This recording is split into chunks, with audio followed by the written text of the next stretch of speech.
I'm joking a little when I say that it ruined everything, though. Black Ops 4 did not necessarily ruin the mechanics themselves, but instead took a lot of character away from some of the things we already loved. For example, Gobblegum machines are now replaced with elixirs, which you have automatically at the start of the match, and are essentially what Gobblegums were, but with a different name. You can only have 4 though, compared to Black Ops 3's 5, and they have an exceptionally long cooldown when used.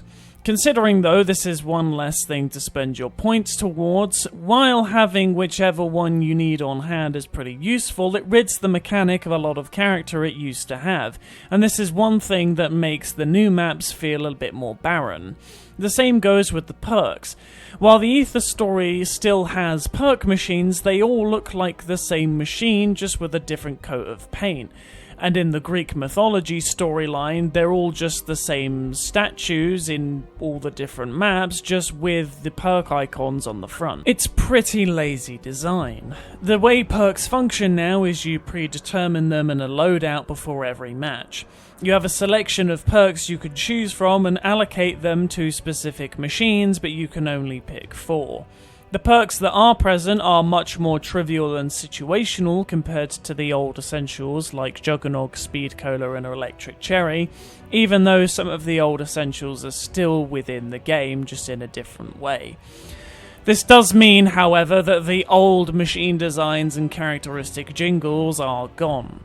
Juggernog is sort of woven into your kit, having you go down in 4 hits by default instead of 3, but with the old Juggernog you went down in 6 hits, so the removal is definitely felt. Quick Revive is given to you by default in solo, but there is no increase to revive speed in multiplayer, so it's safe to say that Quick Revive is essentially not in the game besides solo. Speed Cola and Double Tap are woven into pack-a-punching your guns, so if a gun is packed it will have a slightly faster reload, faster fire rate and more damage. This is a neat little touch that gives pack-a-punching a bit more value than say just a little boost in damage in previous iterations, as now you get the added bonus of having an elemental effect, faster reloading, fire rate and more damage all in one package. Speaking of pack-a-punch effects, these have been toned down quite a bit. Some still have powerful effects, but they trigger much less often, and the ones that aren't so powerful, like the new Cryo Freeze, instead have a continuous utility effect of slowing down zombies every time they're shot. They aren't as room-clearing powerful as they were in Black Ops 3, which is decent, but alongside major perk nerfs, it's a bit too hefty when considering how unbalanced the Horde is against you. I'm sure this was realised, however, so the dev team decided that you can have a special weapon right out of the gate. All of these weapons are exceptionally powerful to the point of room clearing and vary in design and function depending on which story branch you play.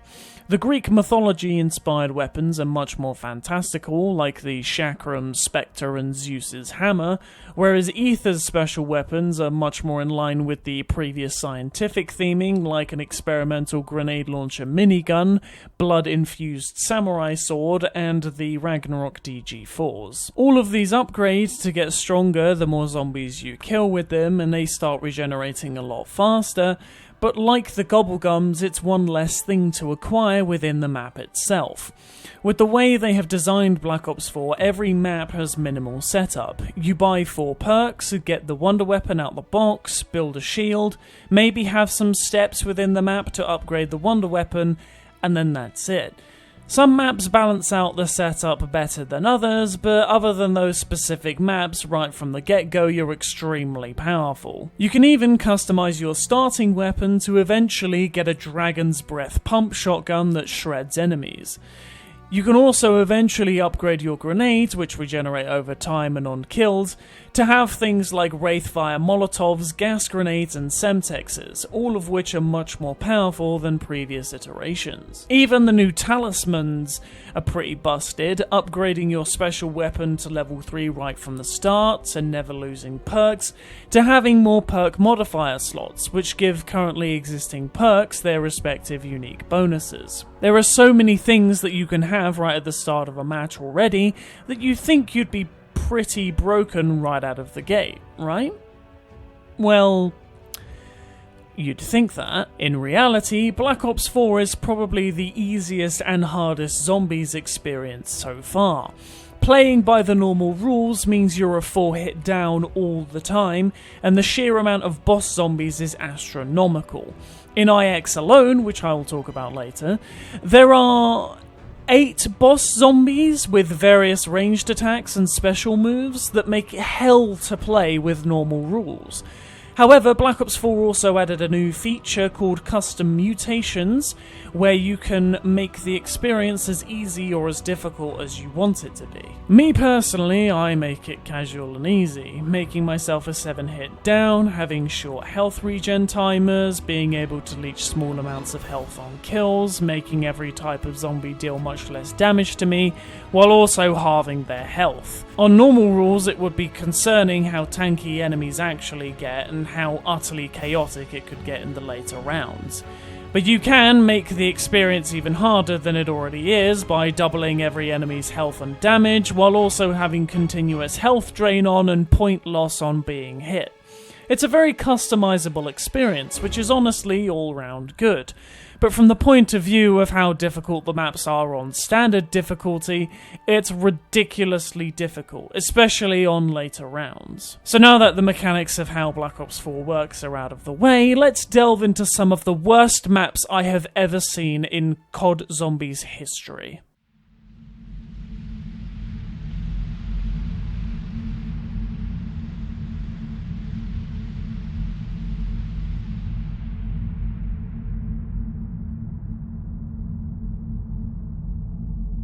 The name of this map perfectly describes itself.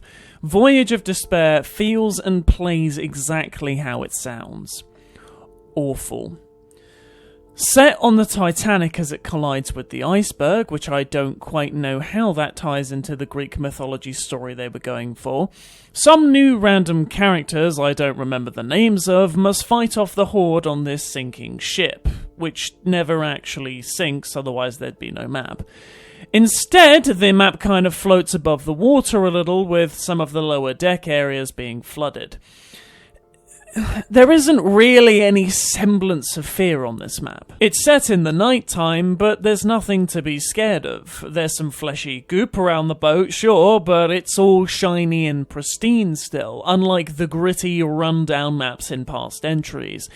Every single part of the boat is not scary, plain and simple. Perhaps in a real-life scenario I'd be bricking it, knowing a whole our ship is gonna sink and I'd have no method of staying out of the water, but again, the ship never sinks. It's just a set piece. You could make the argument that the isolated nature of the ship makes it scary, but then the grandiose setting of the largest cruise ship in the world with grand, cozy halls doesn't really help me think I'm isolated. Or made to feel scared, for that matter. You could say there's an element of the uncanny valley with no one being on the ship, but the zombies, as shown in the cutscene, formed from the inhabitants of the ship.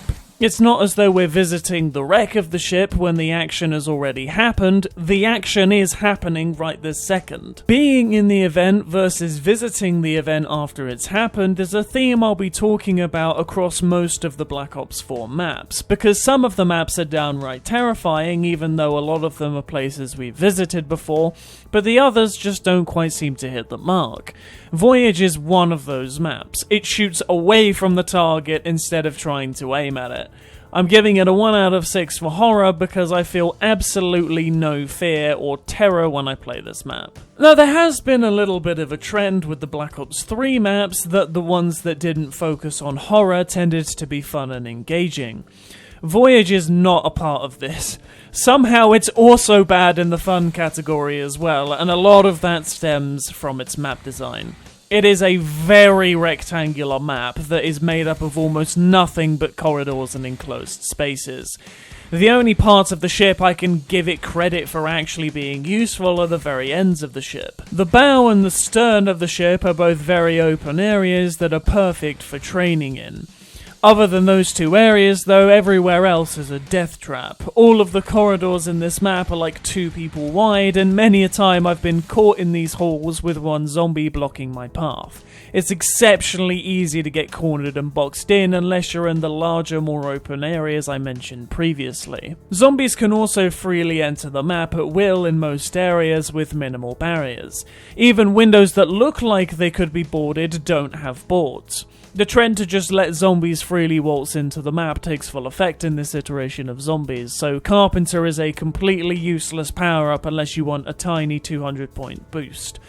One of the things that is a nice touch, though, to this map is that once you gain the artifact, the Greek mythology's version of power, portals will pop up around the map that serve as shortcuts to different areas. These can be immensely useful for travelling around fast or getting out of a sticky situation, but otherwise, nothing much else to mention on the map design, other than it's flat out trash. I'll be generous though, and I'll give it a 2 out of 6, if only for the fact that having 2 training spots that are pretty neat is its only saving grace. Voyager's gameplay is very high octane, which doesn't complement the other aspects of the map. There are roughly 6 boss zombies that can appear at any given time later on in the higher rounds. You have the shy frost zombies that tend to run away and infect other zombies with ice to slow you down and occasionally approach you to try and get a cheeky hit in.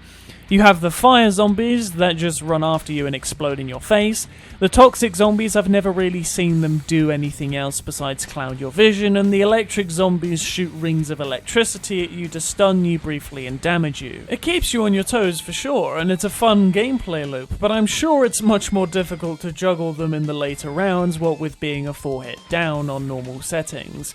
The more traditional boss zombies that can appear are the Stokers, who are former Titanic crew members who are now hulking zombies covered in burning charcoal, and the Blightfathers, who only spawn past round 15 and are very tanky. The Blightfathers are probably the most annoying of the bosses because they can grab you and pull you towards themselves, similarly to the Panzer Soldat from Origins, but it happens much faster. They aren't as nightmarish to deal with as the Panzers, but definitely not something to be taken lightly. The Kraken is the wonder weapon of this map and is essentially 3 small cannons fixed onto a rotating cylinder that fire one at a time. It's quite a powerful wonder weapon and can be upgraded into 4 different elements, which are dropped from the elemental zombies. Once the station to modify the Kraken has been crafted, you can switch the element of your Kraken at will as long as you have the elemental parts to do so, which is pretty sweet. The Ice Kraken is definitely the best, as it has a similar effect to the Ice Staff from Origins, but much weaker. The others have different functions, such as the Toxic Kraken shooting penetrative rounds that explode only on contact with the environment.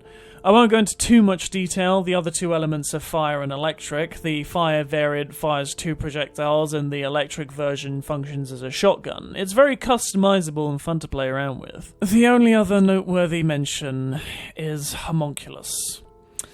He's meant to be the monkey bombs of the Greek mythology story, but doesn't serve his job very well. When thrown, he attracts all enemies around him and jumps from one zombie to another, killing them instantly one by one.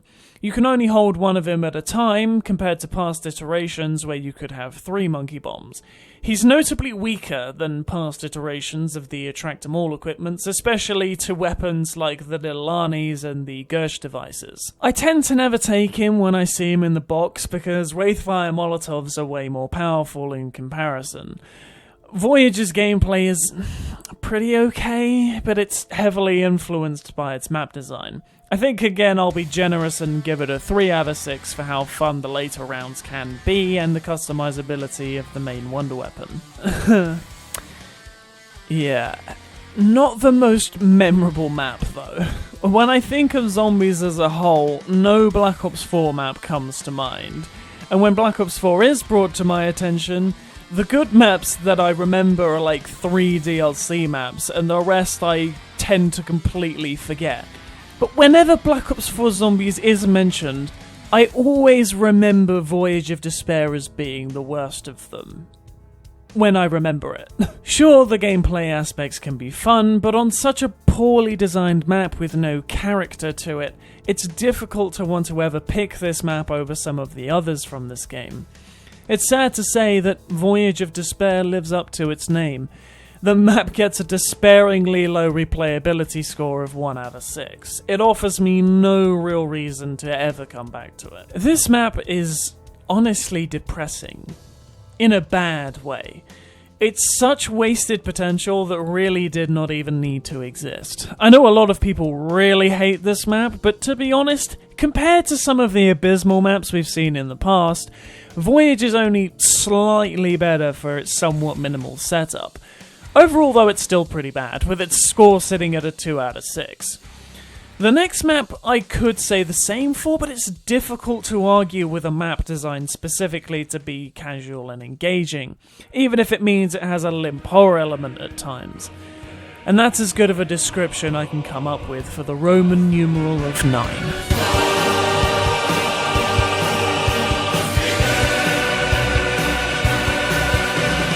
IX, as I will now refer to it, threw me off a little in terms of its map design. I originally thought it was simply a circle arena with interconnected towers, but it also has an entire labyrinth of tunnels and rooms below the surface. I'll talk more about this in a bit, as I want to hone in on the horror first. This element could have been one of IX's strongest aspects because there is potential here. The pit is very creepy, with the light from the surface shining down onto the mound of gored and mutilated bodies. The serene nature of the pool under Danu's tower feels strangely ominous and otherworldly in a plausible way. The Tomb of Ra gives a feeling of the uncanny valley, with the bathing area being noted as privy to many parties and get-togethers before being abandoned. The trouble with a lot of this stuff, though, is it's undermined by having an intensely lit area and active arena crowd on top of all this, making as much noise as humanly possible. Everything underground works to evoke some kind of uneasy feeling in different forms, but everything above ground just doesn't faze me at all. It's like the underground is Amnesia and the overground is Rocket League. They're two completely different areas. All I can really do is give IX's horror a 3 out of 6 for having something that could have been astounding but just wasn't following through with it. The map design is pretty okay. The main two arenas you're likely to survive in best is the Temple Underground, where Pack-a-Punch is, and the main arena you walk into at spawn.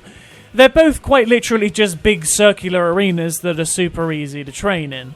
Everywhere else in this map is pretty difficult to maneuver around. It's either a semi-wide staircase, hallways, or small square rooms without much wriggle room. It's a very basic map that I'm sure was designed to be the Kino der Toten of this game, the sort of casual map next to the other two story-heavy set-piece maps, which I have no qualms over. Even my usual gripe of non-boardable windows is sort of not very apparent here because of the fact that it's an arena. That's how arenas work. I can't fault the devs much on this front due to how safe the map design is. There aren't any camping spots to be noted, but I think that's just Black Ops 4 at this point. IX is a pretty fun, casual map and its design reflects that pretty well. I'll give it a 4 out of 6 just because you can't really go wrong with such great training spots. IX's gameplay is definitely a noteworthy step up from Voyage of Despair's. I found myself getting pretty bored with Voyage because the Kraken was a weapon that had no fun to it. IX's Wonder Weapon is more of a utility tool than it is a kill things super fast weapon. I only remember the Pack-a-Punch name of the weapon, so I'll call it by that name. The Serpent's Kiss is essentially an electric scorpion chained down to a trigger, and when fired it will suspend a zombie in midair and chain electricity onto other zombies, holding them in place. This then allows you to throw Wraithfire Molotovs onto the zombies, stand in the middle of them with the Chakram's Whirlwind ability, slam Zeus's hammer down to create a storm cloud that the zombies can't escape, and many more combos. The Wonder Weapon is an incredible combo tool that makes so many other pieces of equipment useful that it's hard to turn it down when you get it in the box. It does damage of its own, but it's not in any way like the Wunderwaffe DG2, which is designed to kill. The Serpent's Kiss was designed around the philosophy that you already have so many broken tools at your disposal, so why not have a tool that allows you to combo into many other weapons? It definitely single-handedly makes IX's gameplay much more interesting and fun. What makes it even more fun, though, is the crowd rewards. These can be obtained by entertaining the crowd by killing many zombies in succession within the arena. They will reward you with power-ups for your work, which is a nice gameplay loop. You can also complete various challenges by cutting down a challenge flag, and the rewards range from power-ups to pack-a-punch weapons. IX continuously rewards you for progressing the rounds and killing enemies, which makes it stand out a lot of the time from the other maps. The type of enemies in this map are plentiful, but also sometimes overwhelming. All of the elemental zombies from Voyage of Despair make a return alongside the Blightfather, but to accompany the roster there are also Berserkers who use metal claws to maim you and can jump great lengths to attack you from afar.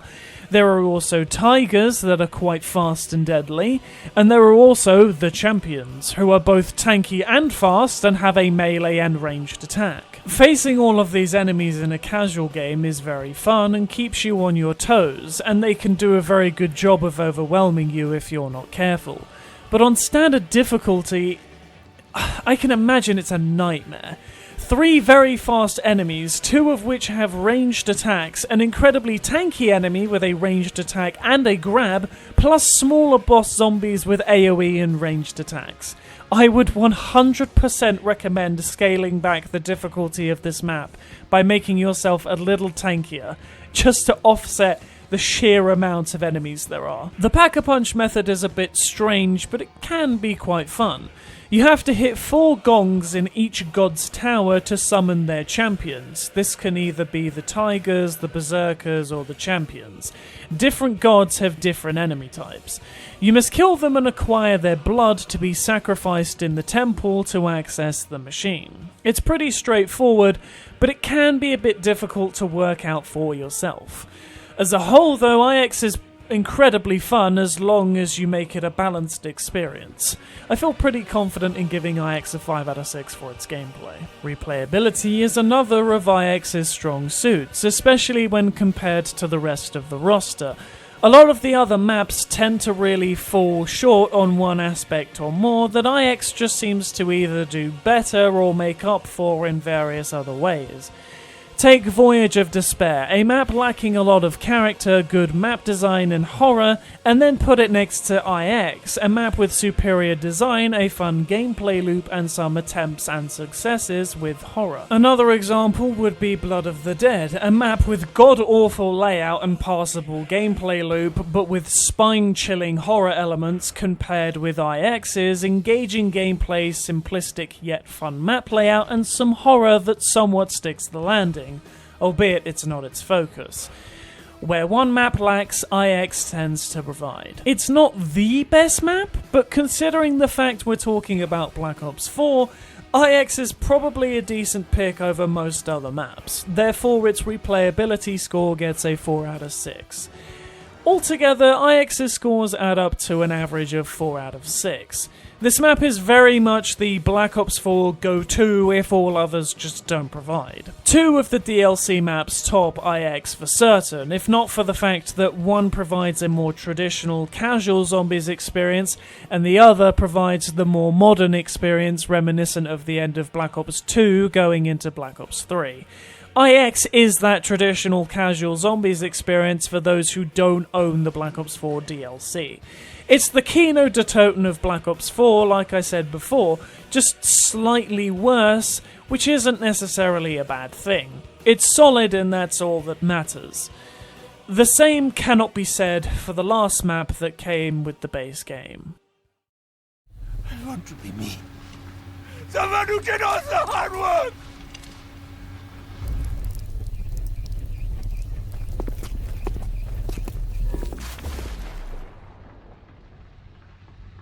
I wanted to keep going. Resist me. Resist. You won't even remember.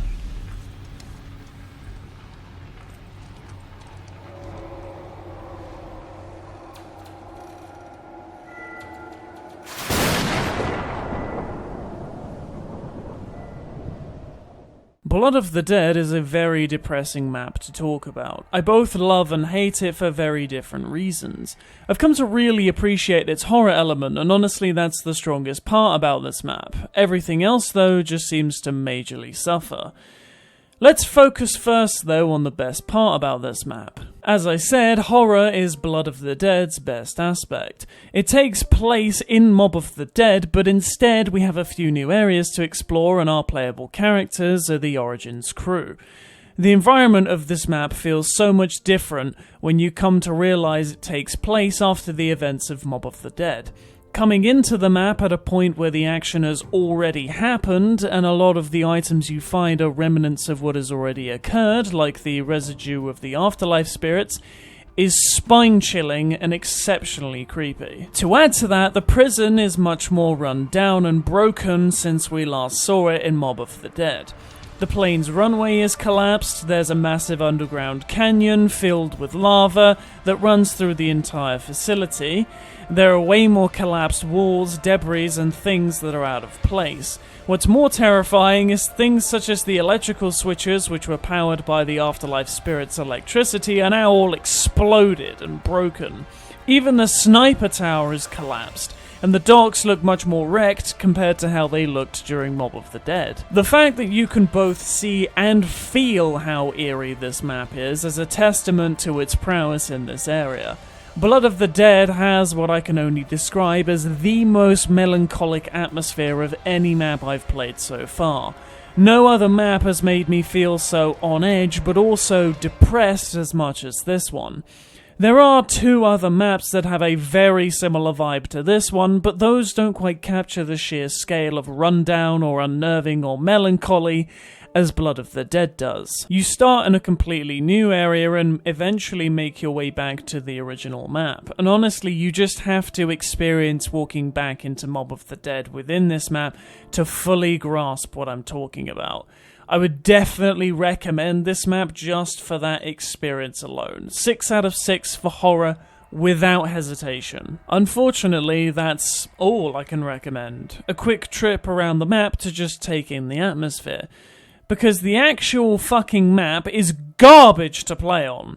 The beginning areas, which are outside of the prison, are relatively spacious, but instead of being designed as large open areas to accommodate for the map's general lack of these, there's so much random shit jotted around, making any hope of training void, unless you were going to do it within the showers area, which has somewhat retained its original design. Old spots like the canteen just aren't an option anymore because for some reason they feel a lot more cramped compared to their Black Ops 2 counterparts. The rooftop has been completely butchered as a decent area to train in because 2/3 of the space is gone as they decided to move the "No one escapes alive" sign into the beginning of the plane runway. To make matters worse, the Golden Gate Bridge area, which was a gorgeous training spot, is now gone and it's not replaced with anything new. You still have some decent camping spots like the gondola as well as the canyon shortcuts marked by prison doors. You just camp by those and use them if you get swarmed. I was going to say that Blood of the Dead is a more camping-centered map compared to Mob of the Dead, but Brutus pretty much invalidates any camping strategy because of how tanky he is and how often he spawns. Many other locations on this map are also simply unviable compared to the showers area. The Warden's house is a death trap, and most other spaces are tight corridors and thin walkways. Oh, and speaking of thin walkways, fuck the path leading up to Mob of the Dead. It is literally one long thin corridor that is about 1 person wide, with zombies clawing at you through the walls and jumping over it and climbing through it to get you. I'll go into a little bit more detail about why this path is just so annoying in the gameplay part, but for now, fuck this cancerous pathway. It's absolutely disgraceful. I wanted to be generous and give it a 3 out of 6 for the fact it at least has options for both camping and training, but considering how poorly designed the map is outside of those areas, a 2 out of 6 better describes how I feel overall. Blood of the Dead's gameplay is facepalm worthy, to be quite honest. If you play this map blind, you're going to have absolutely no clue how to do the majority of things. Granted, you can still survive without this knowledge, but if you want to go for high rounds, you need to educate yourself. I'll start with the easy options. The Blundergat is still acquired from the box, and the Hell's Retriever is very easy to acquire, as the dog heads are more or less in rather obvious places, with one still being in its original position for Mob of the Dead. The Acid Gat is still craftable and easy enough to find all the parts for casually, but everything else is completely unknowable without looking up a guide. To access Pack-a-Punch, you have to build the Spectral Shield, the parts for which aren't too difficult to find besides the door, kill zombies with the key to gain their spectral energy, and then fire it at the power switch on the roof for the Afterlife souls to spawn the machine in. How on earth is anyone going to figure that out by themselves? The fact that I had to look up how to get Pack-a-Punch, of all things, should speak volumes of this map's shit gameplay. If you want the new Magmagat upgrade, you have to acquire the Blundergat, place it in the fireplace in some random spot in the Warden's house, kill zombies around it to charge the fire, then carry the flaming Blundergat across the entire fucking map back to the workshop while running into the flaming blue barrels to keep the flames alight, to then place it in some machine press within the workshop in order to acquire the upgrade.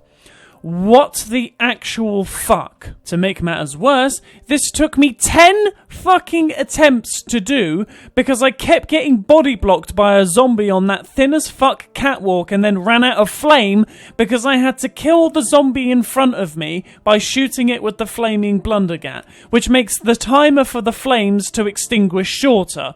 I had to pray to the RNG gods that the zombie didn't respawn in front of me on the catwalk, otherwise I was fucked. And this wasn't being done in the middle of a round, this was occurring with one zombie left alive.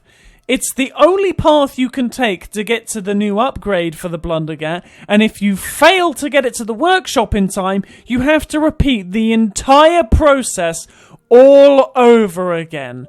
Fuck this map. The flaming Blundergat isn't even that great either. It shoots a blob of lava that zombies run after and take damage over time from, but this can also damage you. The Acid Gat is more iconic, more powerful, and far more consistent at attracting zombies. You can upgrade the Hell's Retriever, but the steps for doing so are fucking random. I searched up a guide and it didn't even work. Either it was missing steps or some parts were just random chance if they occurred or something. It's ridiculous. The Spectral Shield, outside of being needed to turn on Pack-a-Punch, is fucking useless. The key suspends one zombie and damages it a little bit over time.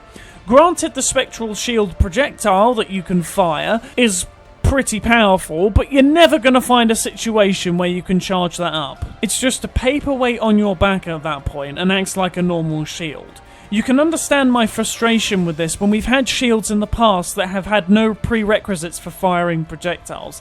And there's a shield after this map that's incredibly satisfying to use that has no projectile prerequisites besides an ammo count, and even then it has a strong melee attack, making it still useful compared to this one. My frustrations with this map are never ending.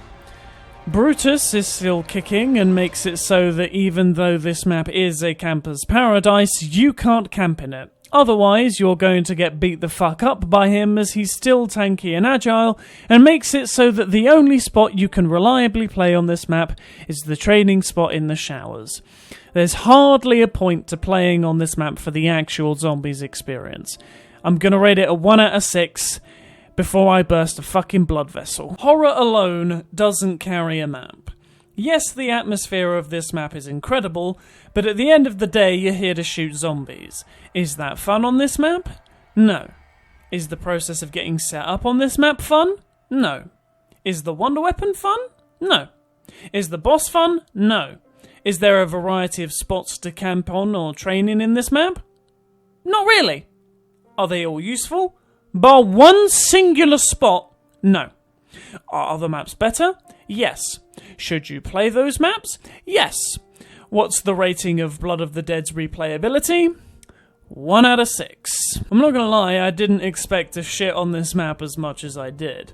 The thing with other bad maps is that you can at least enjoy shitting on them because in the majority of cases, they're flat out bad at everything. Here, though, Blood of the Dead has a very good story within it and the environment and atmosphere is top-notch, but everything else around it just misses the mark. And much like how the map's story ends, it's a melancholic feeling to see such potential wasted. Blood of the Dead's overall rating is a 2 out of 6. I absolutely love the map's atmosphere, but unfortunately, that's all it has to offer.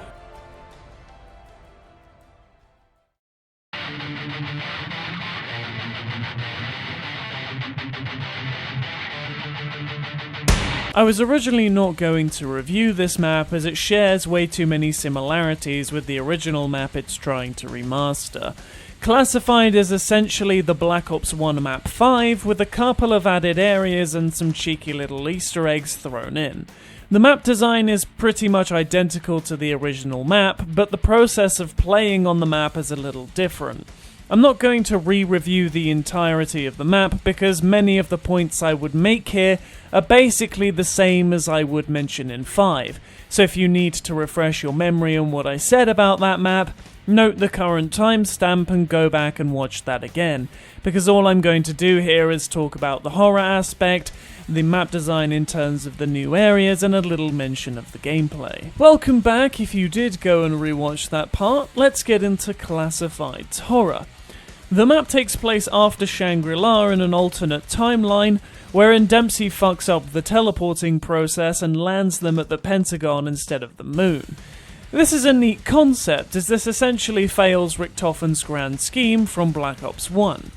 The events that transpire in Classified take place after the events of 5, and so therefore we have a little bit of the same kind of horror elements and melancholy from Blood of the Dead, except for some reason here it's not as powerful. The map is trashed in comparison to its pristine presentation in Black Ops 1, which really helps accentuate the feeling that something dreadful happened here, and it looks like the map should look considering the events of 5. However, the map is not holistically consistent in this way. The war room looks a little too pristine still, considering the main floor is heavily blood-fied and trashed, and the same is true for the labs. Even the panic room, where Pack-a-Punch used to be, is smouldering and messy.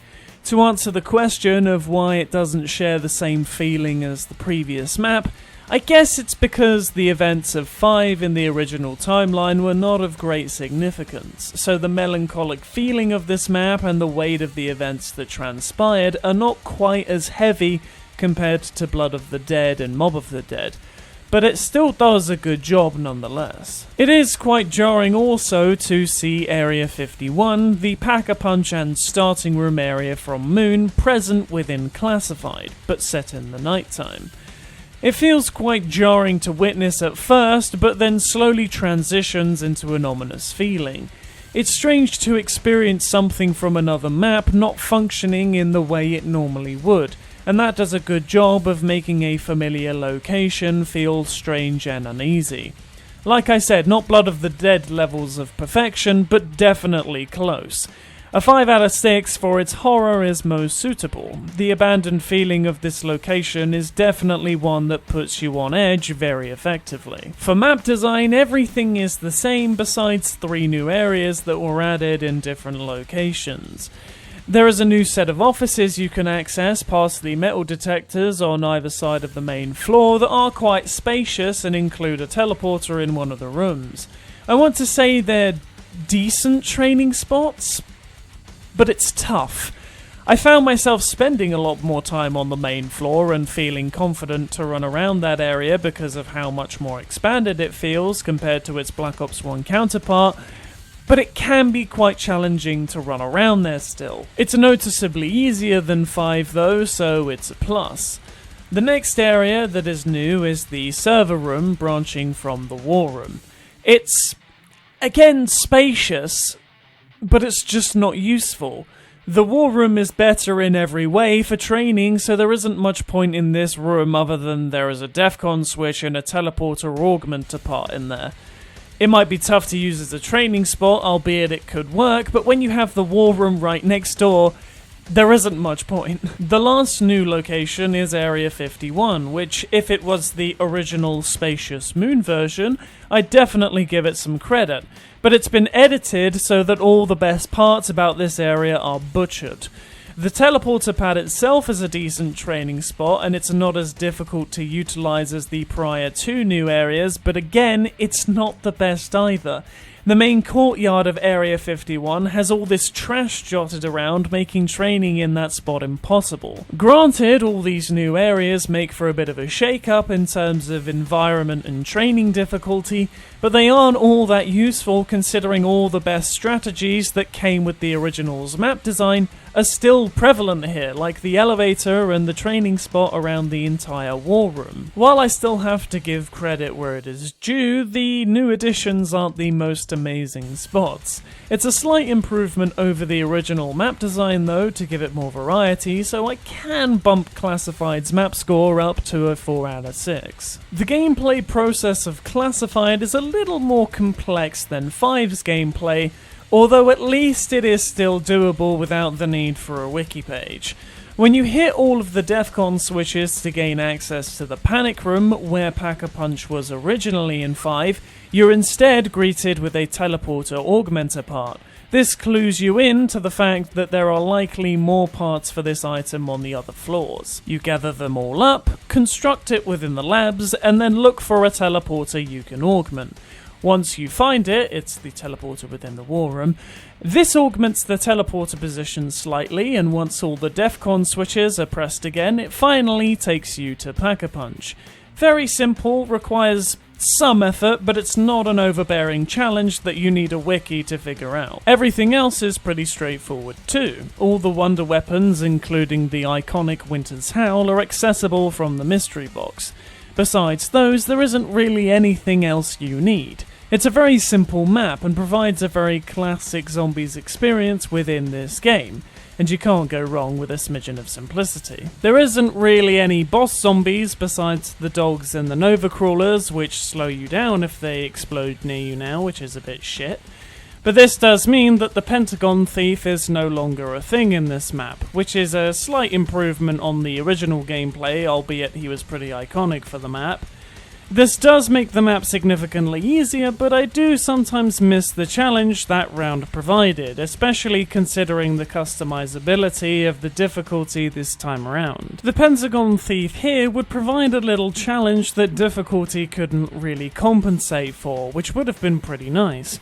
Nonetheless, I'm sure some might not miss him at all, and there is no doubt that the experience is much easier without him around, which some may like. Definitely worthy of a 5 out of 6 for this iteration of the map. Classified is an outlier, for sure, compared to the rest of the Black Ops 4 roster. It's very simplistic in comparison to all the prior maps, with all their elemental zombie variations and 6 different boss zombies roaming the map all at once.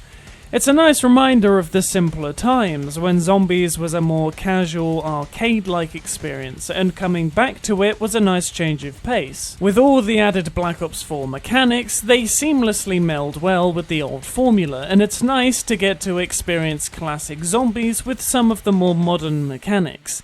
It isn't the greatest map ever made, not by a long shot, but it does a good job of providing the classic arcade-like feel of Zombies in a game saturated with the follies of a good portion of these more modern, bloated maps. For that reason, I'd say it's worthy of a 4 out of 6, if only because at times it feels a little too simplistic, what with only having a singular buildable that doesn't do much more than get you to Pack-a-Punch.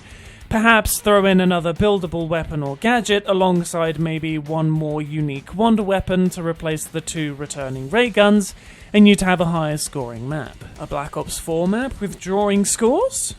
Who would have thought? In any case, it's slightly better than its original counterpart. I would definitely say there is a lot of wriggle room for more content that is unique that could have been implemented within this map, but what we got isn't too shabby. A 4 out of 6 best describes how I feel overall with this map, as I feel a 5 out of 6 would be being too generous. It plays a little too safe with sticking to the map's original formula, only slightly deviating from it to make it seem different when it could have really been a lot more experimental. Treyarch had the basis of a decent map and could have drastically improved it had they been a bit more confident in coming up with better ideas for wonder weapons and including some buildables on this map. Classified had a lot of potential to be much better than it was, but it is an experience you can't really complain about to a massive extent either. That is also the case to some extent with the first map in Black Ops 4's DLC.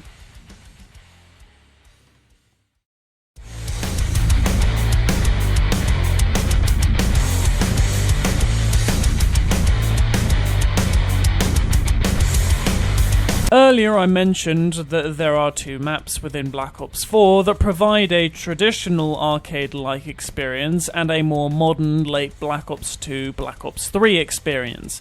Dead of the Night was originally meant to be the map that sat in the former category, and to some degree it still does, but if you want to enjoy what the whole map has to offer and get the full potential out of the wonder weapon present in this map, you have to put in a lot of work. So naturally it doesn't fit within the traditional style and leans more into the modern style. But this was not the map intended for this spot, and it still isn't, because the experience on this map is horrendous from a gameplay standpoint without the use of a wiki. I want to compare this map to another map later on in the gameplay segment to really emphasize why this map's take on the more modern zombies experience completely misses the mark.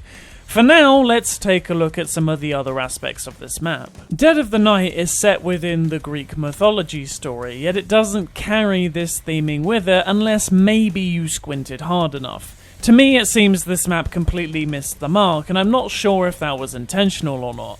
What I mean when I say if you squinted hard enough is that there's a big statue in the center of the map that exudes Greek theming, but otherwise it shares many of Voyage's points of criticisms in that it doesn't feel like this theming shines through besides in the perk statues. Everything else is much more centered on the oh-so-cringeworthy werewolves and vampires. This map's horror element is cringeworthy. It's set in a mansion which excels at making me feel completely unfazed by the imminent zombie attack. If you remember my enthusiastic rant about Voyage's cozy feeling when I mentioned the expensive halls and glitz and glamour of some of the environments, Dead of the Night is that cranked up to 200. At least in Voyage they tried to make it so all this dark goop and web-like ooze corrupted the environment around you, but here there is literally no attempt to make this mansion scary. The graveyard and the forest area might be candidates for some horror factor, but everywhere else, the greenhouse, the mansion, Alistair's bedroom, the dinner table, the library, and even the fucking cellar are all shiny, well-lit environments that completely undermine the rest of the map. What am I supposed to be scared of? The map is even set in the night time, yet it still fails to raise the hairs on the back of my neck. I kind of need to talk about the bosses here, because even though I said that the werewolves are cringy in a bad way, the massive werewolf boss is pretty terrifying to see darting around a hallway corridor. But that's the only modicum of horror you're really going to get. This map's horror element is a pitiful 2 out of 6, if only because there's potential, but the fact that it was trying to focus on these elements and failed at them completely, I think it deserves that score. Map design surprisingly isn't all that bad. The main hall for the mansion is a very spacious circular area, albeit it's not IX's arena levels of open. The greenhouse is a very fun training spot that offers lots of branching paths to mix up your training path, and you can make a quick detour if things get hairy. Get it? 'Cause werewolves? Okay. You can make something work out of the graveyard because its pathways are very wide, leaving enough room to outmaneuver zombies, and the dining room is a large rectangular area that has okay wiggle room as a spot to train in.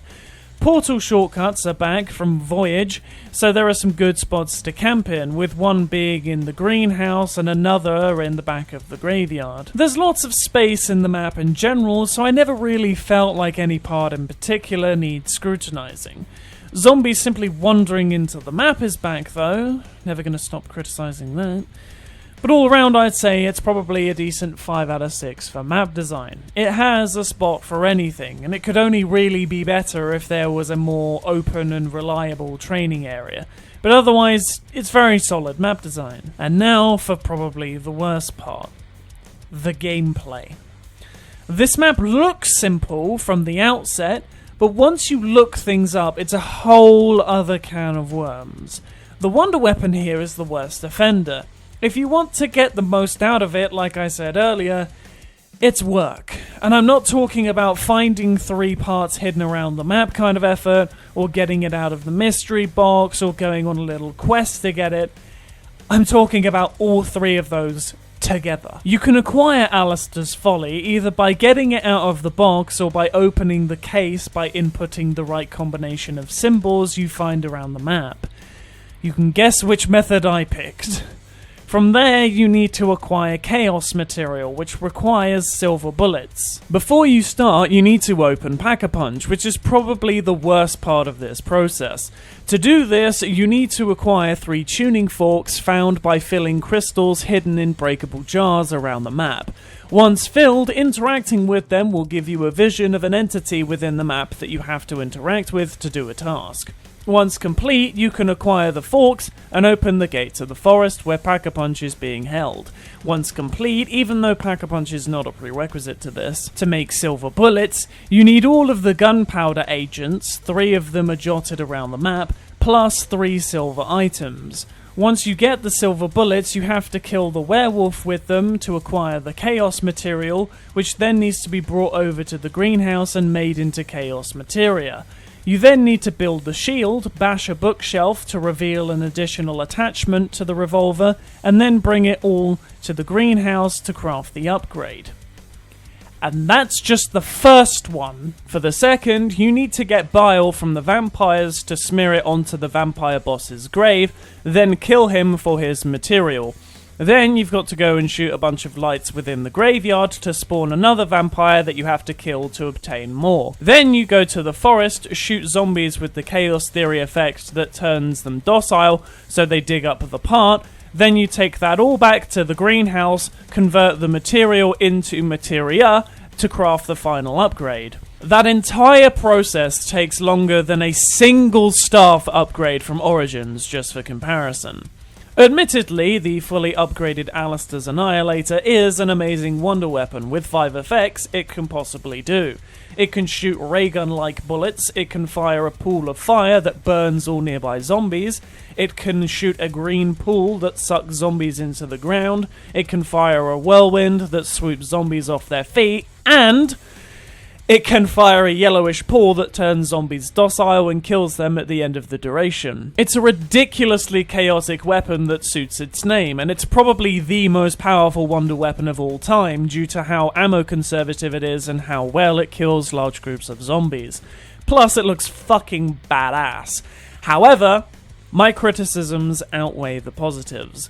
I wanted to compare this map to Buried because Buried has a lot of buildables in it too. The thing with Dead of the Night is 90% of all its buildables only serve to upgrade the wonder weapon. In Buried, each buildable is its own standalone unique contraption. It boils my blood to see so many useless buildable slots within this map. Silver bullets are useless outside of the boss enemies as they only do more damage against werewolves and vampires, and the shield is not something to gush over either. The gun that comes with the shield is piss and does incredibly low amounts of damage. The rest of the items are just upgrade material. It's ridiculous.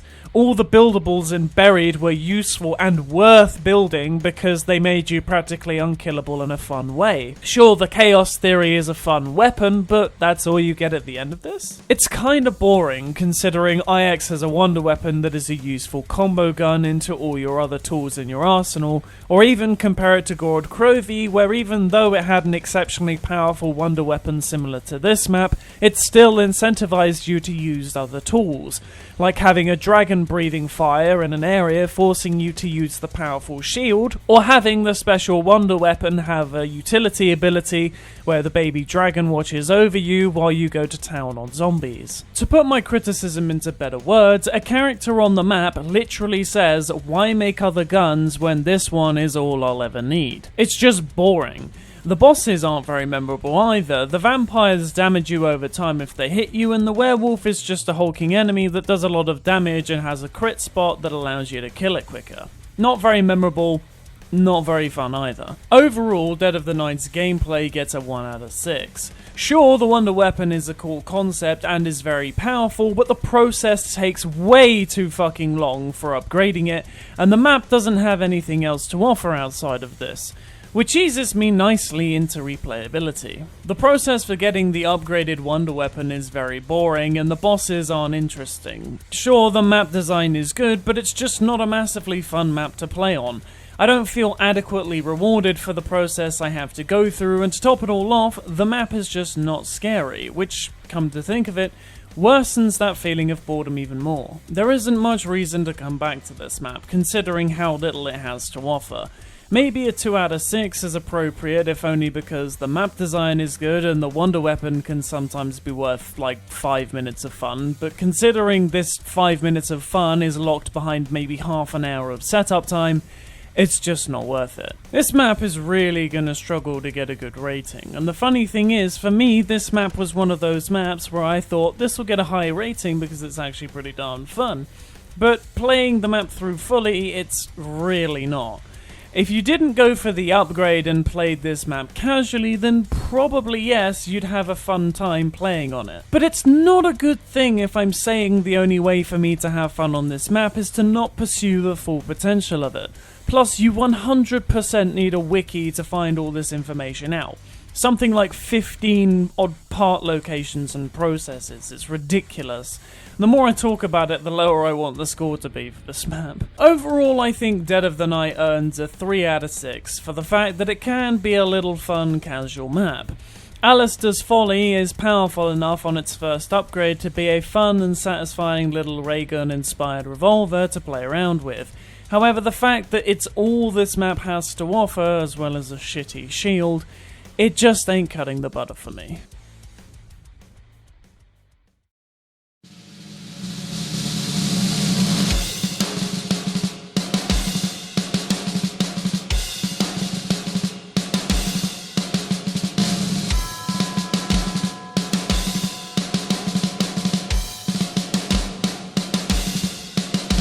This is probably the last good map on this list before the ultimate disappointments come in. Ancient Evil, to me, shines out above all the other maps in Black Ops 4 and even competes with other maps outside of the Black Ops 4 bubble I've created. This was the map I noted as being the one that provides the more modern zombies experience, falling under the category of a better origin, similarly to Der Eisendrache, but where Ancient Evil stands out is how it goes about being better than both of those maps. There are maybe 1 or 2 flaws I can think of that Ancient Evil might have, but they don't cut as deep as they do with other maps. This is the map where I'll be making comparisons to a lot of older maps and mechanics, because this one takes a lot of inspiration from them and culminates it into this one. With that being said, Ancient Evil's horror element is deceptively creepy. The environment of this map is best compared to the likes of Buried. Ancient Evil is set in the ancient city of Delphi, which has sunk underground in a similar fashion to Buried's old western town. The difference, though, between the two is where Buried's environment is claustrophobic and gives off the vibe of an old town lost to time, Ancient Evil's environment is very open. Where Delphi is situated in this map is within a huge spacious cave, with the entrance being high above and a waterfall crashing down from it. It's a spectacle to look at and allows the vibrancy of the ancient city to breathe.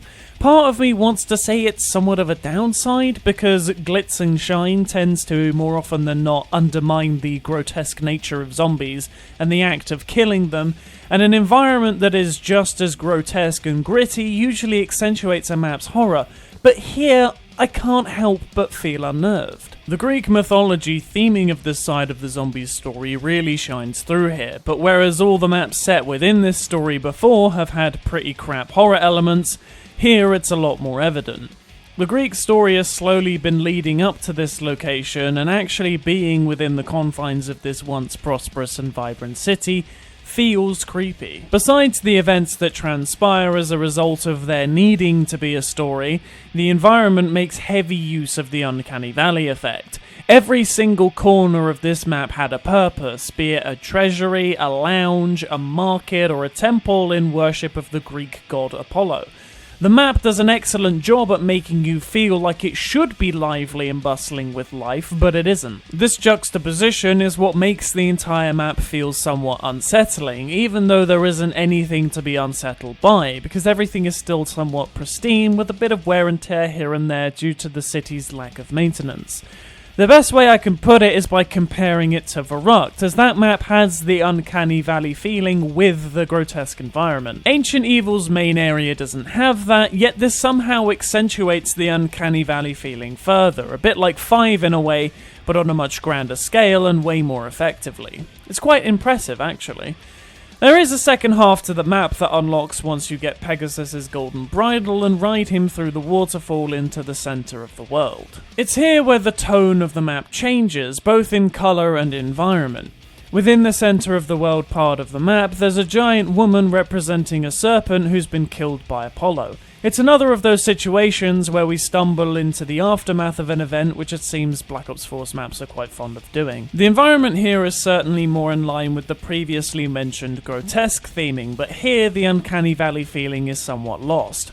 It feels like a completely separate part of the whole experience and doesn't really work as well as the main part of the map. It's still unsettling to be within the guts of a dead serpent or an abandoned forge or underneath a dead goddess dribbling venom into a huge egg, but the main part of the map really overshadows this area, at least for me. The only thing of note that I briefly mentioned before is the story of this map. Perseus, the zombie warlord, has restrained the Oracle, who is secretly Medusa, to stop her from taking over the world and turning it to stone. The Oracle occasionally speaks to and aids the player by giving them ammo or highlighting part locations, while Perseus tries to thwart your progress throughout the map in a loud, bombastic manner. This conflict comes to a screeching halt, though, if you don't progress through the map. You won't hear from Perseus after you open Pack-a-Punch and decide not to pursue the Easter egg, which is when the map becomes a lot quieter and much more atmospheric. The Oracle occasionally butting in to help can also sometimes break the atmosphere as well. Their loud conflict within the map can be a detracting factor from the horror in my opinion, but if you aren't doing the Easter egg, this lasts all of about 10 minutes until it stops, and then the horror element kicks back into full effect. Overall, Ancient Evil's horror factor is a pretty solid 5 out of 6, even though it doesn't follow the conventions of being set within a location that's seen a lot of trauma and suffering. It still manages to be unnerving in a very unique way. Ancient Evil's map design is where maybe an ever so slight crack shows in the metal. It's not to say that map design is bad, it just sometimes leaves a little to be desired. For one, the map has some good camping spots. One such spot is right at the top of the center of the world area, which has a portal leading back to the other side of the map, and another is right at the bottom of the center of the world by Pack-a-Punch, which has another portal. Both are pretty easily defensible with multiple players, with an easy way out if you get overwhelmed. Training spots are not the traditional kind you'd expect, as they cover somewhat of a large area, but there are some more traditional spots sprinkled in. One of the non-traditional routes is starting from where you ride Pegasus to Pack-a-Punch and running in a circular route that takes you back to that spot. Those areas are quite open and the paths are quite wide. You can run that circuit and gather zombies, then once you complete the loop, you can easily mow them down. The market area where you build the shield is pretty spacious and you can somewhat train within that area, albeit it can be a bit tricky. One of the best training spots is quite literally where you pick up the artifact. It's a relatively big circular area with a lot of room to maneuver around zombies, but it's smaller than your usual open area training spots. It's definitely doable though with a bit of skill. The center of the world is a similar situation, a big circular area, though this one is not as open. It's still spacious enough to move about in, but again requires a bit of skill. Ancient Evil generally is a spacious map, much more so than its predecessor. It's got a lot of tactics and a variety of spots and routes you can train around. There's even a ton of traps in the center of the world you can use, which somewhat makes up for its slightly more enclosed spacing. Still a massive lack of barriers, but I think that's just standard practice now.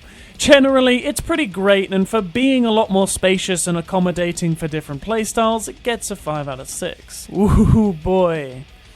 Gameplay. There's a lot to unpack with Ancient Evil.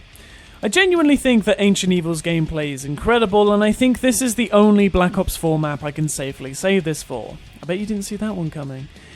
It takes all of the best elements from all of the mechanics from all of the zombies maps and puts them into a nice package here. Let me explain. There are several really good buildables on this map. Apollo's shield is probably the best iteration of the shield ever. All 3 parts are pretty easy to find as they're all scattered around the first half of the map, with one being obtained from the main giant 4-armed boss zombie of this map that you encounter after getting Pegasus's golden bridle. The shield also comes with a spear that you can throw. It has ammo, but it devastates zombies as it will explode on contact, then whiz back to your hand with such a satisfying sound. It's a very useful weapon, but its ammo is pretty limited, and this will be an important point later. The other buildable is the Pegasus Beacon, the parts for which are all located on the other side of the map. This equipment replaces your grenades, but it's very powerful. When you grab the artifact, Pegasus appears to save you by flapping its wings and electrocuting nearby zombies. This beacon basically does the same thing, and it's a very impressive display which makes you invulnerable while you place it. You can only use it once before it has to recharge, however, so it's best saved for when you're in a sticky situation. The last buildables are the God Hands. I'm counting these as buildables because technically the process for getting them is very similar. It blurs the line between buildable and quest item. To acquire one, you must first find a dormant hand marked by purple sparkles around the map. There are 4 to find, so they're pretty easy to locate. Once acquired, you simply take the dormant hand to one of the 4 shrines around the map, each linked to a different effect. Once placed on the shrine, you have to defend the hand while it's being infused with the element of your choosing. Once infused, you can take the hand and use it. The upgrade processes tend to be nearby the shrines themselves and tend to be linked to the usage of the hands, so you're likely to stumble upon the process accidentally, but it is a case of potentially having to look up how to do the rest of the process, but these processes are like 1 step long and are usually pretty fun. Compared to the Origins staffs, or the upgrade process for the bows, this is far better than both of those combined. Easy process for acquisition of all 4 of these, and the Oracle even tells you to seek them out, notifying you that they exist. This is miles better than Origins or Der Eisendrache, where you know you could probably upgrade the bows, but the process is so unnecessarily cryptic and lengthy. Acquiring most of the staves is a lengthy process in and of itself as well, let alone upgrading them. This is how Origins and Der Eisendrache should have been. If those maps' wonder weapon acquisition was anything like how Ancient Evil does it, those maps would be far better rated. The God Hands themselves are a lot of fun to use and have a variety of effects, and when upgraded they become even more ferocious. They have pretty limited ammo, however, and expend it pretty quickly too, especially when upgraded. This is the point that I said would be important later, as having such limited ammo means you need to make use of all the other aspects of your arsenal too, and not just a single weapon that will last you for the rest of the game. All of the boss zombies on this map are pretty good. The giant 4-armed warrior is a decent challenge because from time to time he covers up his weak spot with his shield, forcing you to retreat so as to prevent him from catching up to you and kicking your shit in. The skeletons are a nice unique boss enemy, as if you don't headshot them, they just get back up after they fall apart. Some of them carry shields, some of them wear helmets to take reduced damage.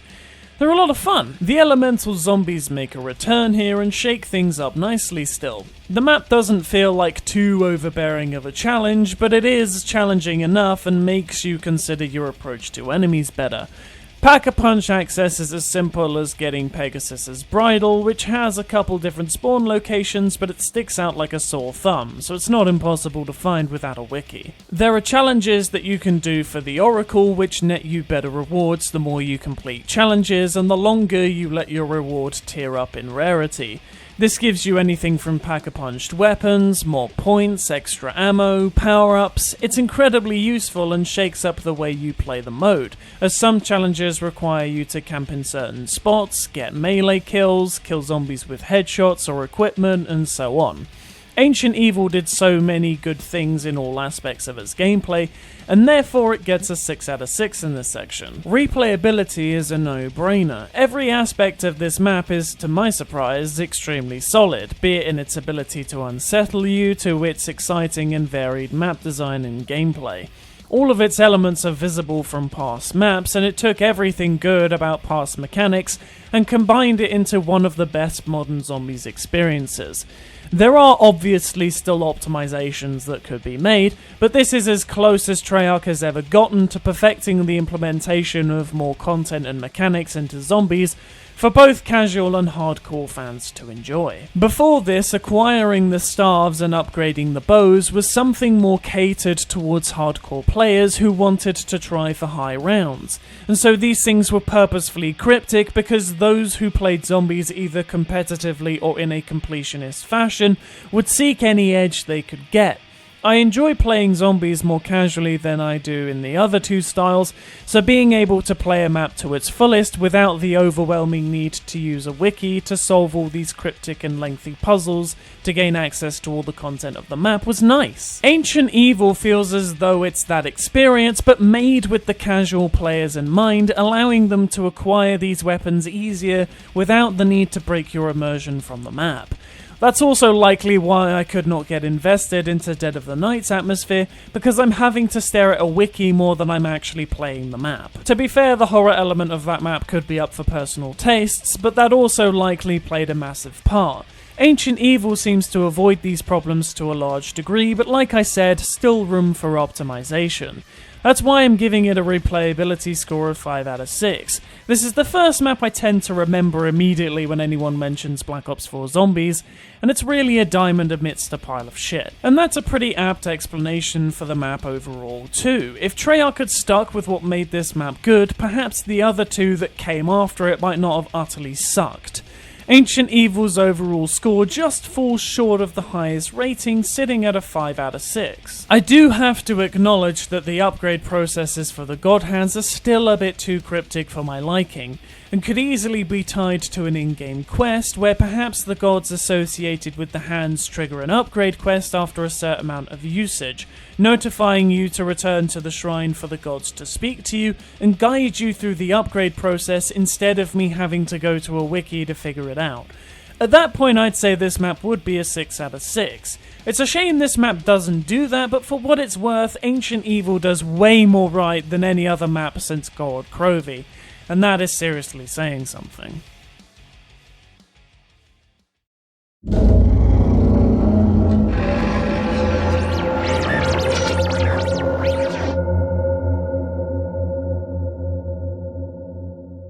This map is a tough one to talk about because unfortunately Alpha Omega is just Nuketown with a new coat of paint. Granted, the map has been expanded upon to make it so that it isn't just two houses in their backyards anymore. However, these expansions don't really culminate into making a map that feels like any real effort was made.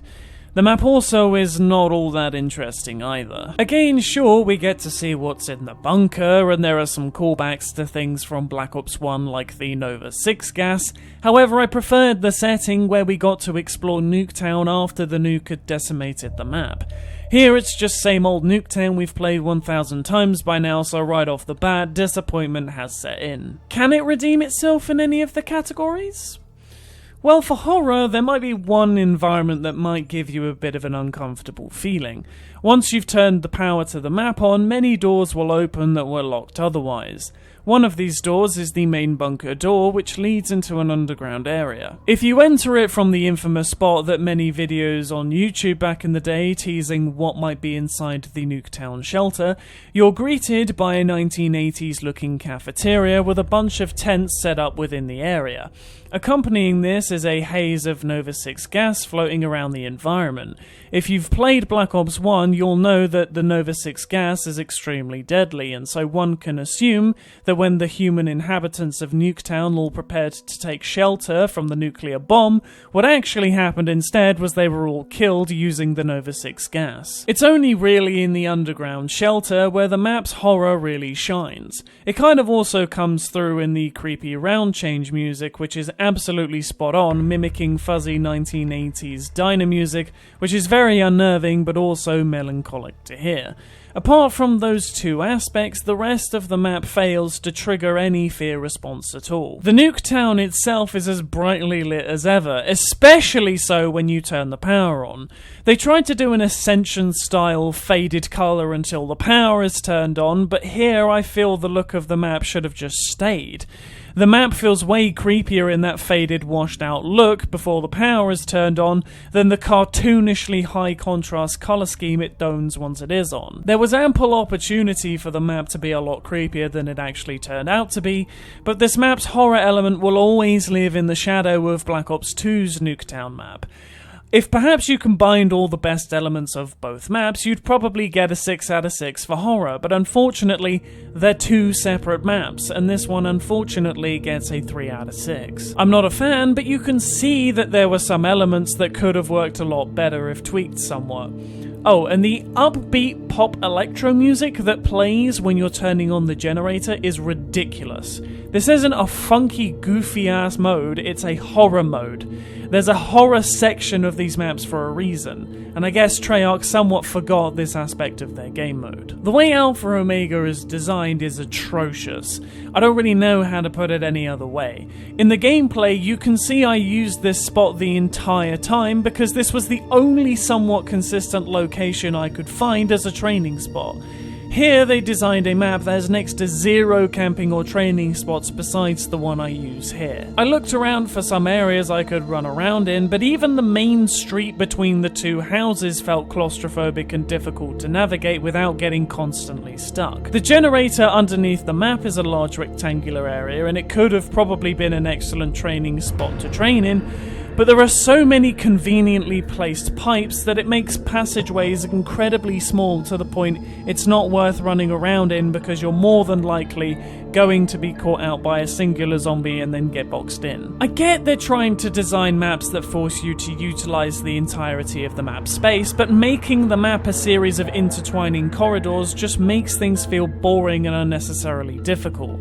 Similar to Shangri-La, minus the traps. It gets even worse when you realize they have a pyramid room similar to that of Moon, but whereas on that map it was a decently spacious area that allowed you to train zombies if you were skilled enough, here the pyramid room is, like most of the map, a square area with thin walkways that isn't ideal for survival against large numbers of zombies that will swarm you at a moment's notice. I must say the spot I found was very interesting because it utilized a balcony space to jump down from, and they made it so zombies jumping up onto the balcony could be passed through.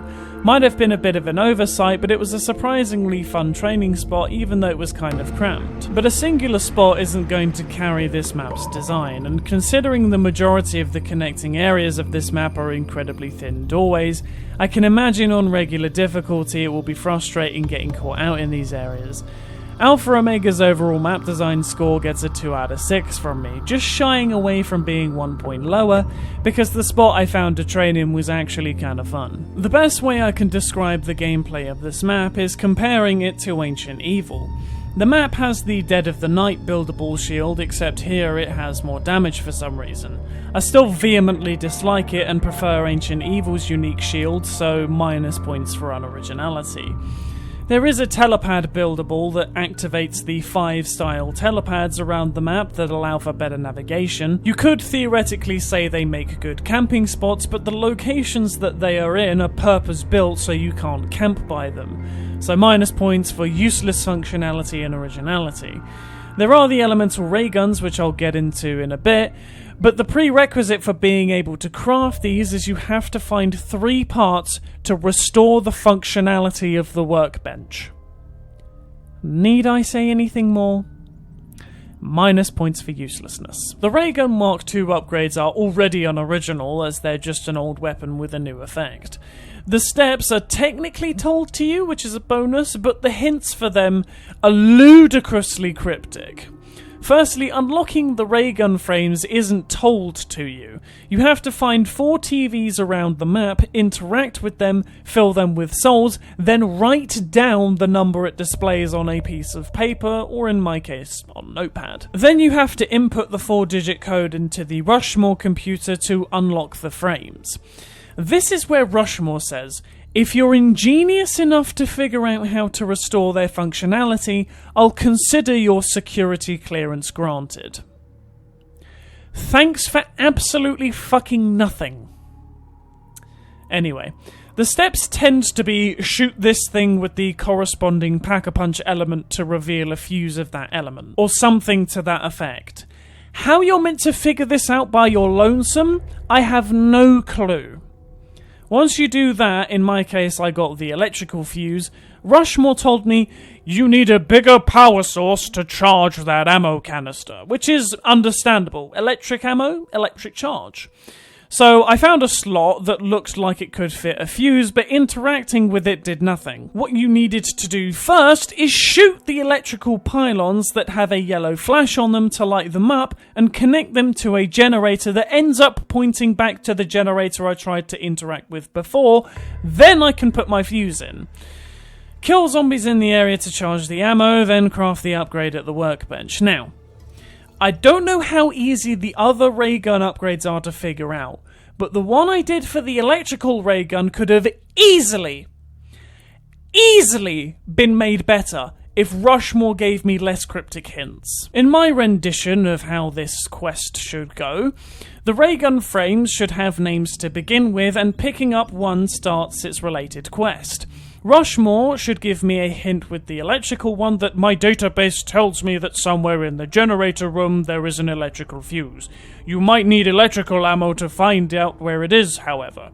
This indicates that somewhere in a specific room is something I need to find on my own. Rushmore in my scenario tells me the thing I need to reveal it, but not precisely where it is, so therefore it still requires some player exploration. Once found, all he has to do is switch up steps 2 and 3, as the hint you're going to need a bigger power source to charge that fuse actually led me to look for the correct generator I needed to find, as it's the one in front of the yellow house with an open fuse panel, which the rest didn't have. In my improved scenario, I should be able to place the fuse in the socket, for Rushmore to then tell me, you might have to connect the power first, the wires might have shorted, which hints to me to follow the wires up to the pylons, which would be flashing yellow.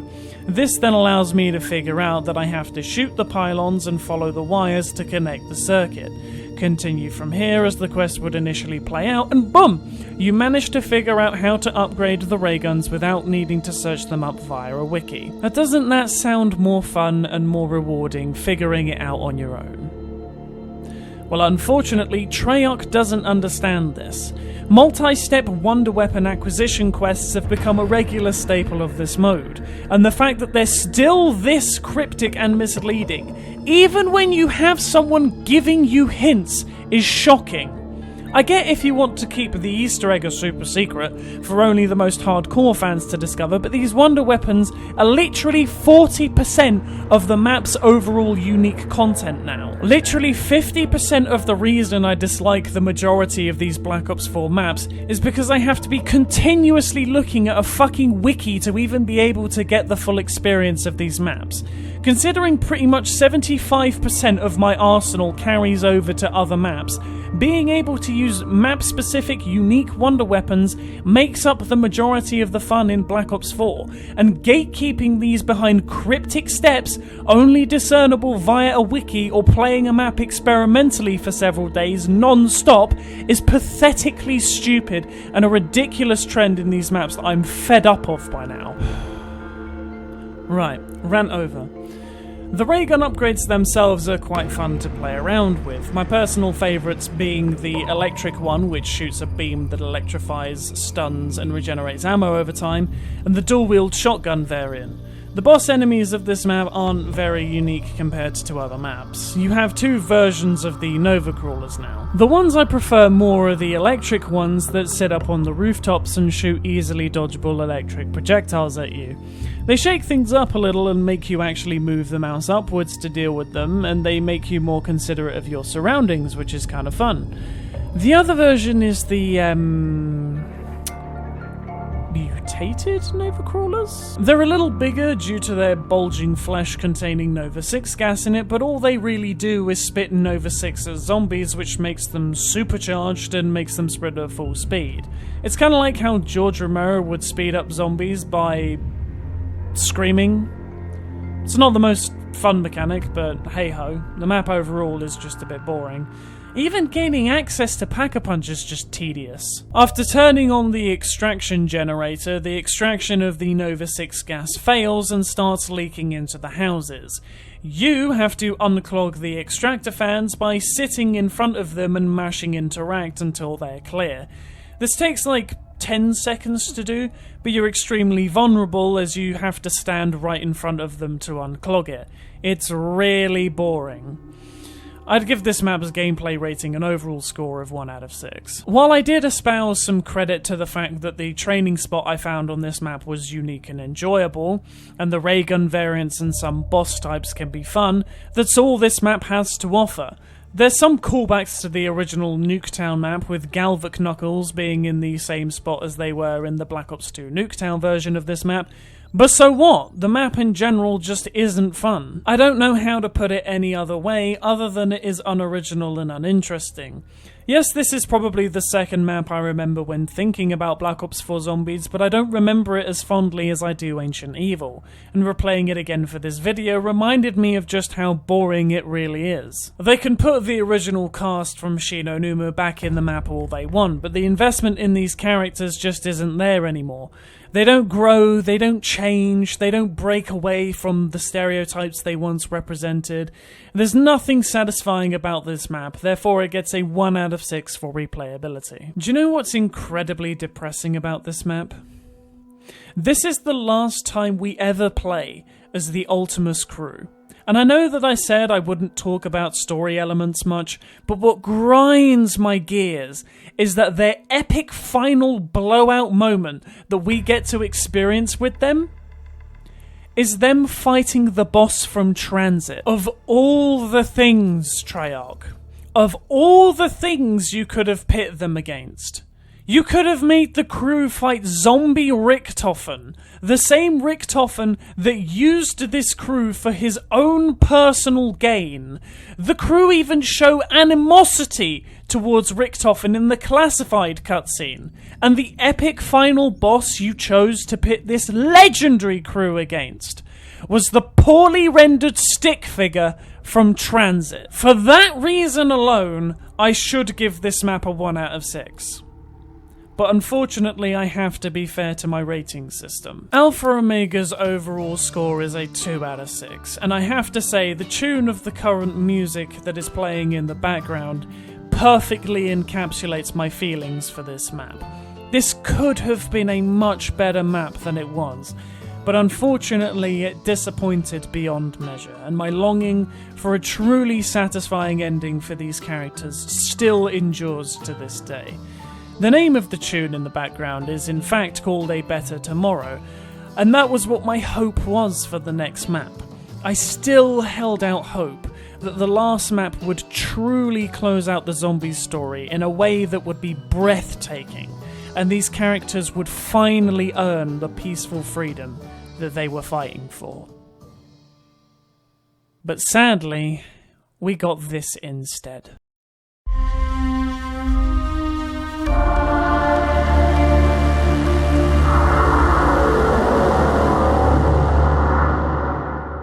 Welcome to Call of the Dead 2.0. Now, most of you will already be familiar with my thoughts on how this map closes out the zombies story, and if you aren't, I'd urge you to watch my Tag Der Toten rant.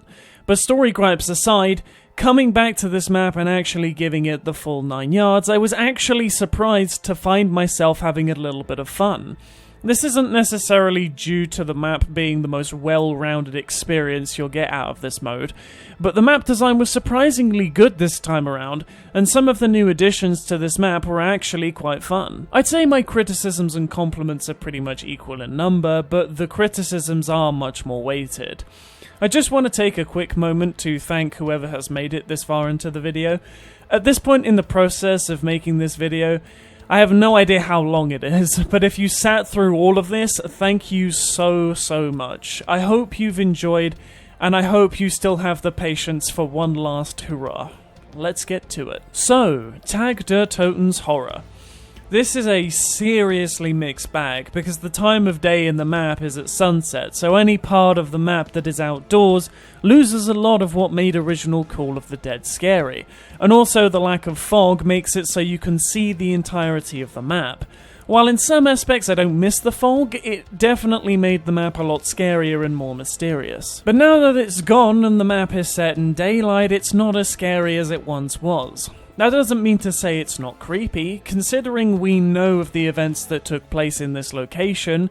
Coming back as different characters, and in fact as different people ourselves, the creepiness is almost comparable to Blood of the Dead, except here it just isn't as potent.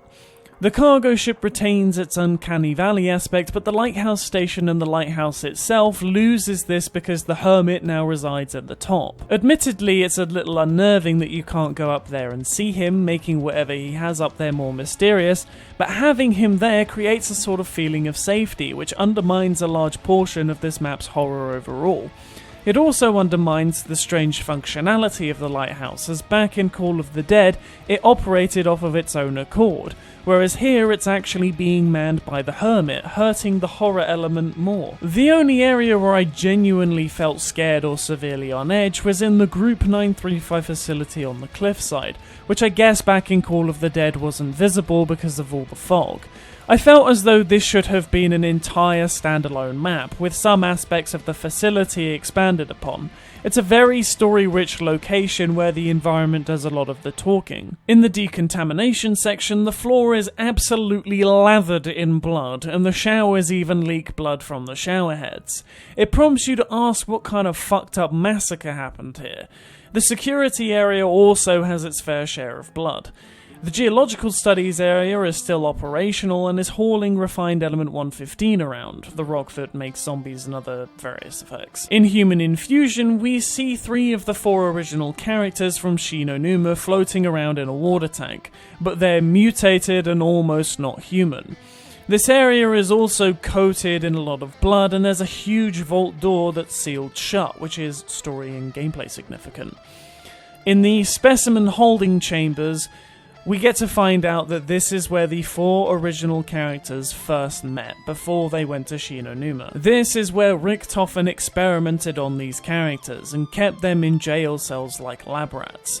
The entire facility reminded me of the feelings I first felt in the original maps in Verrückt, Nacht, and Doris, and prompted the question of why this idea was not expanded upon to be made the final map, rather than ham-fisting it into an already existing one. In any case, this facility single-handedly rose the horror score overall to a 4 out of 6. If I had to give separate scores for each half of the map, I'd probably give the facility a 6 out of 6, and the rest of the map a 2 out of 6, so that the overall score sits in the middle. This map has some extremely good horror elements. It's just a shame that they're all disconnected from each other. Map design is surprisingly Tag Der Toten's strongest element. There are so many areas of this map that you can use to your advantage, and in fact I try to show them all here in the gameplay footage. Some are more useful than others, but generally this is some great map design. There is an endless plethora of engaging training spots you can use. My favourite areas are the original spawn from Call of the Dead, the spawn for this map, and the area to the left of spawn with all the ice platforms. I like the beach area, the original Call of the Dead spawn, because it's open, rounded, and the ice water allows for effective grouping of zombies. I love Tag's spawn area because you can hop across from one area to another and the zombies have a hard time keeping up, because their climb speed is quite slow and the ice water slows them down to make them perfectly manageable in an engaging way. And my favourite part is the area left of spawn with all the tall ice platforms. It's trickier than the docks, but it's a lot of fun to try to not be overwhelmed by jumping from one platform to another to avoid the zombies, and it keeps you on your toes. This map has some of the most engaging movement-based gameplay of any map I've played, and honestly it's a shame that they didn't get to explore this more. Some honourable mentions are the rightmost outside platform of the Group 935 facility, which is surprisingly open, but it can be a bit tricky to manoeuvre in. The classic courtyard outside the lighthouse is still functional and effective. You can run around on the left half of the cargo ship quite effectively, and also the area at the bottom of the ice slide is pretty large and open enough, albeit there's a lot of poorly placed ice water. You're never low on options for training on this map.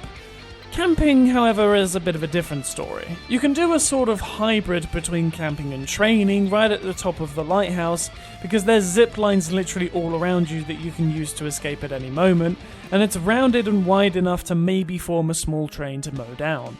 You can still camp at the top of the ship where the zipline is, though that requires some effort to unlock beforehand. There's options, but training is the dominant strategy, and boy is it fun to do on this map.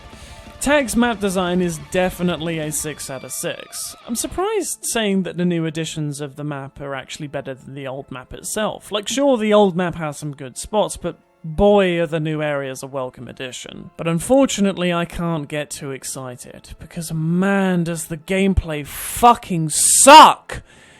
I've actually had to bring up the wiki just now to make sure I include every single thing here, just to show you how much unnecessary garbage is here. I'll begin with the wonder weapons. There are several wonder weapons that you can get, and all of them you can acquire from the mystery box, including the map-specific ones. There are 2 new additions to the wonder weapon lineup: the Tundra Gun, a worse winter-themed thunder gun, and the Wunderwaffe DG1. Now, for some reason, every single time I've played this map, I've never gotten a single wonder weapon in the mystery box. I'm not sure if that's because I was just unlucky, but to me it felt like the drop rates for these weapons was severely lowered. My theory for this is because they want you to go through the quests they put in for you to acquire them guaranteed for free. Let me just take you through all the steps to acquiring these weapons. The Wunderwaffe DG1 can be acquired by finding an icicle around the map with a key in it. You take it to the end of the cargo ship and melt it in the pot to acquire the key. The key unlocks a safe in specimen storage that contains the Vril device. You charge that with zombie souls, you take it to the hermit, he gives you a key, you unlock a box, you get the gun. Lovely. But there's no indication that you can do this. You have to look this up. You can get a free thunder gun by completing every single challenge totem on the map. For context, there's 5 of them, each with 3 challenges to them. And they are the most tediously boring and lengthy challenges I've ever needed to do. If I were to describe how each of these function, it'd add another hour to the video, so TLDR, not fucking worth it. To get the Tundra Gun, you have to throw snowballs at 5 targets around the map in a limited time. No. There are 2 pieces of new equipment that you can get. One is an upgrade and one is an unlockable. You can upgrade the snowballs to yellow snowballs. I know. And these will one-shot zombies even on higher rounds.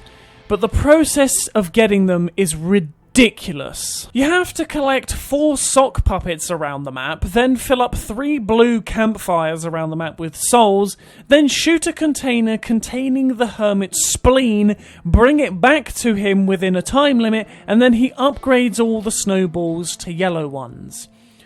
Why? Sure, it can one-shot zombies, but all of that for one thing? Fuck no! The other definitely worthwhile piece of equipment is Samantha's music box. This doesn't take that long and is honestly the best part about this map for me. To get this, you have to grab 2 punch cards hidden around the Group 935 facility. Once you have them, you need to put them into a decoder in the security lobby, and then take them to the vault in Human Infusion. This will lock you in the area while the door slowly opens. Once it does, you can pick up the music box and use it as a lethal grenade. This is probably my second favourite equipment next to the Gersh devices. When thrown, the music box summons the original announcer, Samantha Maxis, to pull zombies in and fucking obliterate them, while she laughs manically and says bye-bye in the same way that she does when she moves the mystery box. It's such a goosebump-inducing piece of equipment to use, and it's so satisfying to have her fight with you again in a similar way to Moon. I'd say it's only worth going through the effort to get Samantha's music box and the Wunderwaffe DG1, because they're the most fun to use wonder weapons on this map. The DG1 is incredibly fun to use because it rewards accuracy.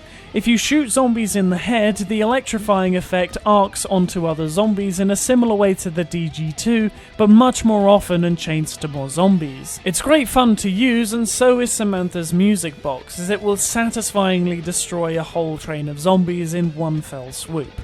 The Matryoshka dolls make a return and are much more explosive than ever, so that's fun. But Samantha's music box is by far the way cooler piece of equipment. There are several buildables on this map. The shield from Dead of the Night makes a return, sadly. Was hoping for something better. You can build a heat pack. Somehow. The wiki doesn't mention it, but I think it's made by using the flingers to destroy some crates. It prevents the negative effects of ice water, which would be hella useful if it was shown how to make it. The other thing is dynamite, which you get by killing fire zombies with snowballs, which allows you to open up inaccessible areas of the map marked by crates with red crosses on them. This isn't shown to you on the wiki. Again, this isn't told to you, and snowballs are so useless that there isn't much of a point in using them. How someone figured this out, I don't know, but props. And, yeah, that's all the map has to offer. There's way too much stuff here and none of it is told to you. It's cool that you can get most of the wonder weapons in the box, but making them all exceptionally low drop rates was a low blow. The fact that you can only really get the most out of the map via a wiki, again, is aggravating. But some of the weapons are exceptionally fun. Oh, and I didn't mention some of the smaller things. You want to unlock the full potential of this map? You gotta find zipline cranks to align the ziplines.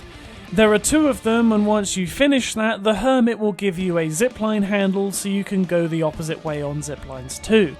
This is required for you to be able to go to the Group 935 facility, and to unlock Pack-a-Punch you have to find the blue rock in the cave leading up to the lighthouse. This map is so unnecessarily bloated with useless shit.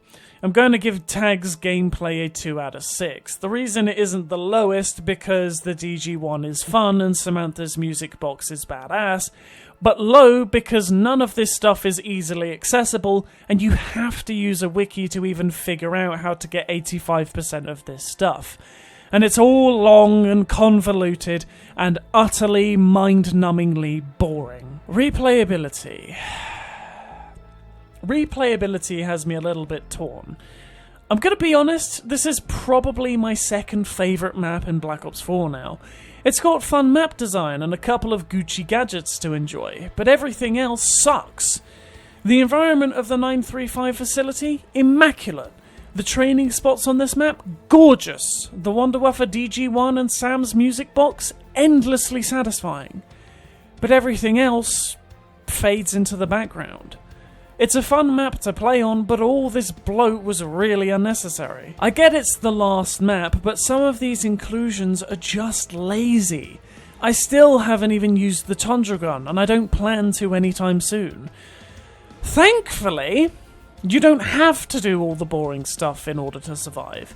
And once you acquire what you want, the experience of just surviving is very engaging. I'm not even going to mention Golden Pack-a-Punch, because it's the stupidest thing I've ever seen. Yes, you get more bang for your buck, but the music is so cringe! It's a horror mode! Anyway, Tag's replayability score is a 4 out of 6, because I would definitely return to it over the other Black Ops 4 maps, but part of me might hold back because of the lengthy process to get to the point of being able to enjoy the map. This is probably the most interesting set of scores I've had so far, and to be honest, I'm glad. I'm quite content with the fact I got to do a bit of criticising and complimenting, because when I started this I thought Tag would be a complete downer. I'm weirdly happy I got to find some parts of this map that I like. It's a massive shame though that these cool elements were marred by a flimsy end to the story, and I'm glad that I get to end things in a more mixed way. In my opinion, Tag's problems do outweigh the good this map presents. The good elements of this map are amazing to experience, but they'll always be marred by the fact that every time I want to boot up this map, I gotta load the wiki too. This map is so bloated with fetch quests that don't even so much as hint to their steps of acquisition that it can overshadow the great things this map does. Overall, I have to give Tag der Toten a 3 out of 6. The horror in some places is excellent, and the map design makes the gameplay engaging, but getting the most out of this map is unfortunately a chore. If you made it all the way to the end of this lengthy video, thank you once again. You can really see the evolution of my skills in this video through the delivery alone.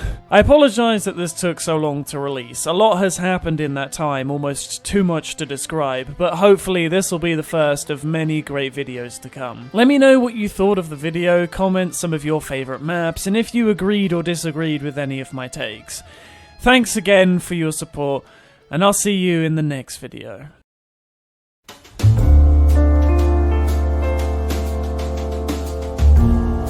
Therefore, 5 for me gets a 3 out of 6. However, due to how it's an the Tundra Gun, a worst winter-themed wonder gun, to get a 3.